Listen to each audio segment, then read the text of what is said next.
চলো আজকে তোমাদের সাথে শেয়ার করি রবিবারের দুপুরের মেনু। দেখো এখানে হচ্ছে মাংস কষা। আমি এখানে মাংসটা বসিয়ে দিয়েছি, মানে মশলা ভেজে মাংসটা বসিয়ে দিয়েছি। আমি এখানে এখন মানে ঝাল হলুদ টলুদ দিইনি, এখন কিচ্ছু না দিয়েই বসিয়েছি। শুধু পেঁয়াজ আদা রসুন কষিয়ে টমেটো কষিয়ে নিয়ে মাংসটা দিয়েছি। আর এখানে দেখো কাঁকড়ার ঝাল বানাচ্ছি, বাড়ির থেকে কাঁকড়া নিয়ে এসেছিলাম। তো এখানে কাঁকড়ার ঝাল বানাচ্ছি, সবেই মাত্র বসালাম, মানে জল দিয়েছি, কাঁকড়াটা মানে আরেকটু মাখা মতো হবে।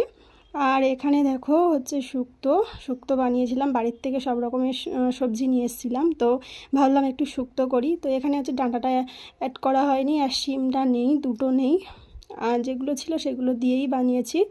এখানে দেখো তরকারি কমপ্লিট আমার, এবার খাওয়া দাওয়া হবে।